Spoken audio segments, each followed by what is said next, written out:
各位数位时代跟创业小聚线上的观众朋友，大家午安，欢迎来到2018 Meet Taipei 创新创业嘉年华的现场。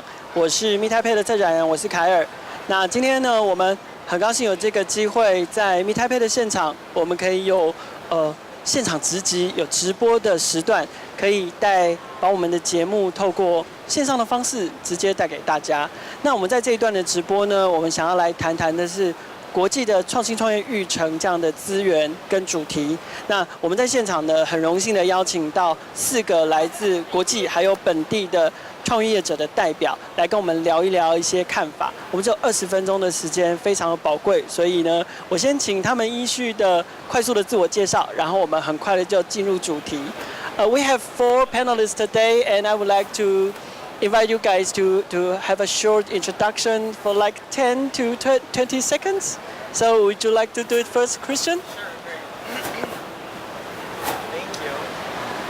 Hi everyone, I'm Christian Knipper from Plug and Play Tech Center in Silicon Valley. I'm Manager of International and Government Relations, and it's my pleasure to be here today to talk about the global innovation ecosystem and some differences between Asia Pacific and Silicon Valley.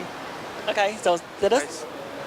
Hi, my name is Tedesco. I'm the co-founder at E27. Primarily, we are a tech media and a tech event company centered in Singapore, but serving the entire Southeast Asia ecosystem.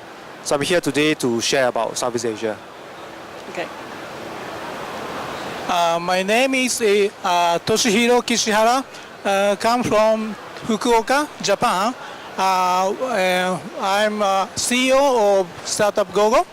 Startup GoGo is accelerator, and I want to share you be a partner, Japanese company. Yep. Thank you, Toshihiro-san. Hello, my name is Mike Chi, and I'm from local Taipei. I work for HTC Vive, so as a VR leader, technology leader in this industry, we have a Vive X accelerator. It's a global accelerator, and I'm lucky to be in charge of the Vive X accelerator across APAC, so looking forward to the discussion. 我们今天的观点其实非常多元，大家可以看到，我们有来自矽谷的加速器 Plug and Play 的代表，我们有来自东南亚的科技媒体，他们就像数位时代一样，除了在做科技媒体的报道，同时也透过媒体的力量进行创业活动，还有创业服务的推动。再来，我们有来自日本福冈的代表，他们在日本是做加速器的服务，但是背后也有福冈市政府非常大力的支持。最后是 Not just local Taipei， 我们也是 international Taipei， 来自 Vive X 加速器的 Mike， 我们的好朋友。总共有4位代表会来分享不同的观点。So, we only got 20 minutes, so I'm going to give you a couple of questions, and you can answer that one by one, okay? So I think we'll just start from Mike. Sure. Yeah. Okay. I know some of you have been staying here in Meet Taipei for a little bit while. So as you can see, there are so many Taiwanese startups here. Do you have any opinions or suggestions to those local startups? Mike? So I guess I will start first. From my perspective, in the past few years, we see a trend of the local startups working with a global giant. For example, I'm very glad to see like Volkswagen here, Audi is here, and Vive we are here, and we have a lot of resource as a global corporation, global giant, and then we would love to see that startup in the local area that working with global giants, so they can leverage their resource and bring their technology to the world. And this is actually the very first step for successful fundraising. So I'm looking forward to the cooperation between the startups and the corporates. Thanks. Thanks. Toshihiro-san, I think Taiwanese startups are also working closely with Japanese startups. So what's your suggestion for them? Yeah.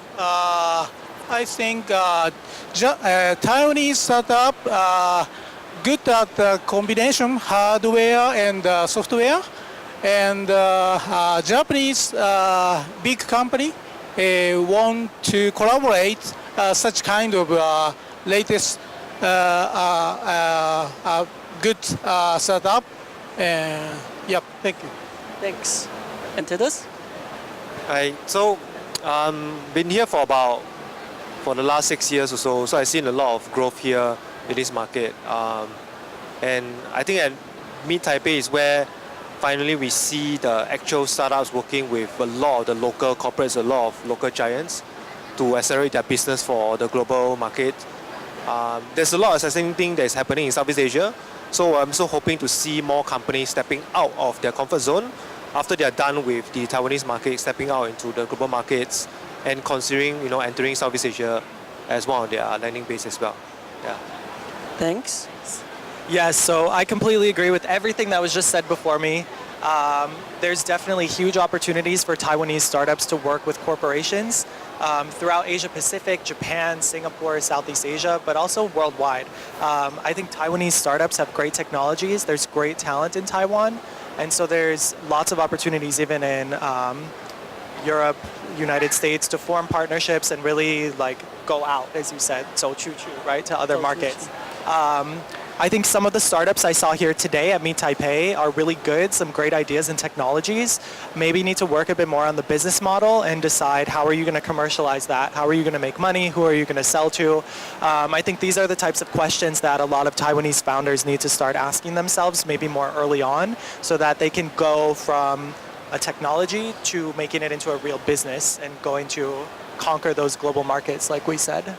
Okay, thank you. 所以我们可以其实从刚刚4位panelist 的观点里面看到，其实他们都认为台湾的新创团队是颇有机会的。那不管是在台湾的本地市场，然后他们也看到，其实台湾新创团队在近年来也开始跟台湾的大型的企业有所合作，同时在可能事业的发展上面跟邻近的国家、邻近的市场也都有很多机会可以合作，只不过说可能要更明确的知道如何的将自己的商业模式更为落实，或者是从自己的点子，然后把商业模式更具体化之后，然后更进一步的市场化、商品化，可能是现场的一些早期团队需要努力的目标。好，那既然我们刚刚提到了国际化，我们今天请到的4位讲者，其实他们在协助推动台湾的新创团队走向国际，其实都有不同的方向跟不同的目标。那比如说像来自矽谷的 Christian， 他们可能是很广泛的，因为是一个国际型的加速器，所以他们其实很广泛的跟全球的企业还有全球的新创团队都有合作。那另外呢，不管是来自东南亚、日本，或是我们台湾本地的代表，则是可能比较偏向的角度，都是在全球布建网络，然后协助台湾的团队走往全球。所以接下来我要问问他们的意见，就是如果他们要给台湾团队一些建议，想要走向国际的话，他们会怎么样建议台湾团队 ？So, guys, I would like to ask your opinions about Taiwanese company, especially Taiwanese startups. What's your suggestion for them to go global? If they're trying to work hard or work with the global market, what's your suggestion? And where, what market, what country would be your first choice? Sure, I guess I'll jump in and answer that first. So, of course, I'm a little biased coming from Plug and Play, but I would definitely recommend that Taiwanese startups check out accelerator programs in different countries, whether that's the US market, Silicon Valley, Southeast Asia, other markets in Asia, etc. It really helps to have a built-in network of advisors, mentors, corporates, investors that you can work with from day one versus just, let's say, buying a plane ticket to San Francisco, showing up and trying to make it work. So I would definitely recommend that Taiwanese founders plug into accelerator programs, some sort of network when they go abroad to different markets. As for which markets to go after, of course, that completely depends on the startup itself, the technology. I know that mainland China is a big market that's very close culturally, etc., to Taiwan. So a lot of founders might look there. I would really caution against that in some cases. I think that, as amazing as China is on the technology side, it can be a bit of a walled garden, let's say, that's really designed for local entrepreneurs to succeed and not so much a melting pot for international startups to go thrive there. So while there is a lot of capital and resources in China, I think Silicon Valley you still can't beat when it comes to, the global hub of innovation, let's say. Japan, Singapore, Indonesia. There's so many great places to look towards, and the wealth of options is there for sure. So I guess it just really depends on each founder, on each company to really take a hard look and identify what makes sense for them, both early on and in their later stage development too. Christian 给新创团队的建议是，如果你想要走向全球市场，可能第一步你可以尝试的就是去申请当地的加速器。当地的加速器有很多的资源跟 network 可以协助你对接，可能更快速的可以适应这个市场。至于要选择什么地方，可能真的是要看你自己做的产品跟服务内容是什么。那其实很多地方都各有好坏，尤其像是中国，中国有中国迷人的地方，有很棒的技术，也有很多的资金。可是选人在周，亦能覆周，大家还是要看看自己的产品或服务适合哪个地方，再去考量要前进哪里。Okay, so Tadas, what's your opinion? Hi. So, coming from Southeast Asia, so I agree with Chris a little bit on accelerators for sure. To add on that, I will encourage the Taiwanese companies or the startups for Southeast Asian market to also look into government-related programs and platforms. Similar to any foreign companies coming here to meet the various stakeholders in Taipei, you can experience the same crowd, audience, networks in various events in Southeast Asia. It's a great way to start, but Southeast Asia, for the Taiwanese, I feel that there's no one market. As long as you can speak English, it's a good market for good start for you to enter into many of these markets. Don't worry about the languages because all of them have English as a common language back down in Southeast Asia. So it's an exciting time to join us. The market doesn't belong to anybody at the moment. Still very open, a lot of opportunities. The only thing is you have to spend a lot of time and effort to really understand the culture, understand how to do business there, form very good and deep partnerships. That would be the mode to go for Southeast Asia. I can't speak for the rest of the world. I think Toshi-san later will talk about Japan, but I feel that as a Taiwanese company, as long as you have I feel that the founders here are always very hardworking, and when they decide on something, they will try and go for it. And we have seen successful companies like iChef, for example, has successfully started their business in Taiwanese company, but started in Singapore already. Their company has been there for multiple years and has gathered quite a fair bit of customers as well. So that's a very good example for Taiwanese entering into the Southeast Asia Singapore market. Tadas 刚刚跟我们分享的是，其实，在他的观点来看，东南亚当然对台湾的新创来说是蛮大的一个机会，尤其东南亚市场其实绝大多数在语言上面，可能最基本的在英文上面都是相互可以沟通跟共同使用的语言。但是另外一个挑战点是，东南亚不是一个市场。我想各位其实，在镜头前如果很熟悉，全球的创业生态圈，尤其是东南亚市场的人，应该都常常听过这个观念，就是东南亚它不是一个市场，所以你要尝试进入东南亚的时候，其实有不同的国家跟不同的国土范围、市场规模跟消费习惯必须要去挑战。但是的确，刚刚 Tadas 也分享了一些台湾新创团队在东南亚发展的状况都还不错，比如说像 iChef， 或者是其实我们补充像 Easy Table， 其实他们在东南亚都开始有一些着力，这些都是值得其他的台湾新创公司可以参考的。好，那我们接下来听听看日本经验。Toshihiro-san, would you like to share your opinions about how Taiwanese startups going to Japanese market? Yeah, I'm really recommend to go to Japanese market, and especially Fukuoka City, because Fukuoka City designated national special zone for global startup, and their main content is deregulation, and that's and startup visa, and Fukuoka people have an open mind. Yeah, please welcome to Fukuoka. Thank you. OK， 头西洛先生跟我们分享的是，当然，其实我觉得大家都知道台日之间的关系非常友好，所以日本当然是非常欢迎台湾新创全区发展的地方。那再加上生活水平或者是彼此的文化观念都还蛮接近的。那头西洛先生他特别推荐大家到福冈，那是必然的，因为他自己就来自于福冈。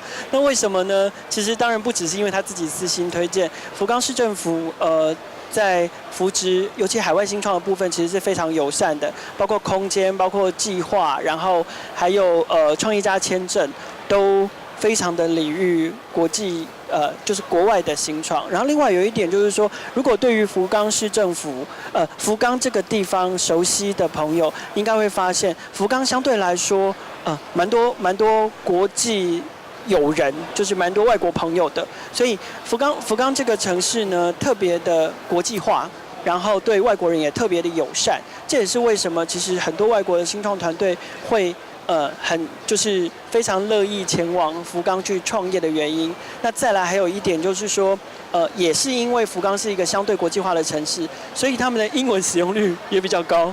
那在这个情况之下，其实如果你是一个不会说日文的人来说，你要进到福冈去，然后用英文开始开公司创业，的确是相对容易得多。所以yes, welcome to Fukuoka。好，那最后我们听一下 Mike 的意见。Right. So as a global accelerator that's located in Taipei, we do see a lot of startups that's trying to go across the border and then to go to the other countries. So I know that they're very talented. They have a lot they can do. They usually want to focus on a lot of different verticals. They want to do a lot of different things. They want to try different stuff. And then they want to go to international. They usually want to go to the US, Japan, Korea, China. They want to go everywhere. But my suggestion is please focus. Focus on one technology, one vertical, and then pick a country. Maybe it's a Southeast Asia country. Maybe it's another very huge market. Pick one country and then make sure your product that penetrates that market. And before that, just focus and concentrate for the penetration, because that is going to be the key to success. And then before you jump into the second country or the third country, you need to have a home base that's actually revenue positive, and then keep feeding for your high burn rate if you go across borders. So that would be my suggestions for the startups. OK， 刚刚 Mike 的建议其实很清楚哦，就是他希望团队要专注在特定的技术，专注在然后选一个国家，选一个不管是东南亚国家或日本国家，然后专注在你的技术跟你的商业模式上面。那这是他给Is your suggestion especially for Taiwanese startups or no? Every startup that wants to go across to different country, right? Because all the countries has different culture and then they're all different. If you want to penetrate, you have to understand the market. There's no way one product can fit everything. So, yeah. 所以他的建议其实不单单是只给台湾的新创团队，而是如果你是想要做跨国的新创公司，其实你都必须要除了专注在技术上面，选定好一个国家之后，你必须要很深入的了解这个市场跟它的文化，因为不太可能一个产品就不是绝大多数的产品都没有办法一个产品就热销全世界，然后就可以打败天下无敌手，所以麦克不断的提醒大家，就是专注在一件事情上面，从一件事情开始。这个是他们其实 5X 不只是在台北的加速器而已，它是一个全球的国际性的加速器，只是从台北出发。所以事实上，他们收的团队也不只是台湾的团队，其实也有非常多国际化的团队在里面。这是他给所有跨国的加速器跟新创公司的建议。OK， 好，那我想因为时间的关系，我们大概要剩下最后1分钟的时间，所以我请每一个人用15秒给大家，就是镜头前面的新创公司一个最快速的 tips 或建议，然后跟大家说再见。So we only got 60 seconds left. So I'm going to ask each one of you to give the most important tips for Taiwanese startups? A short tip, the number one tips you're going to give them. So tell us, you got the microphone. How about you? I agree, Mike, localization. Okay, localization. And Christian? I don't really know what the magic, I guess the biggest tip is that there is no magic key to success, right? I mean, everybody has to kind of find their own path, as you kind of touched on. So I think don't give up, 一直都不要放弃自己的梦想 and just 我们一起努力. That's my advice for Taiwanese startups. 努力，好好努力. Okay. So, Toshiro-san? I think the most important thing is find a good partner Okay. in good local partner. market. Cool. Mike? My suggestions to the local Taiwanese startup or local startup will be leverage the local engineer resource. Our engineer is the best in the world and then probably one of the cheapest. And you leverage the engineer resource and then you build a product that can go abroad to international, concentrate on one market and penetrate, and you'll be successful. Okay. Thank you guys for staying with us. So please say bye to our audience. Bye.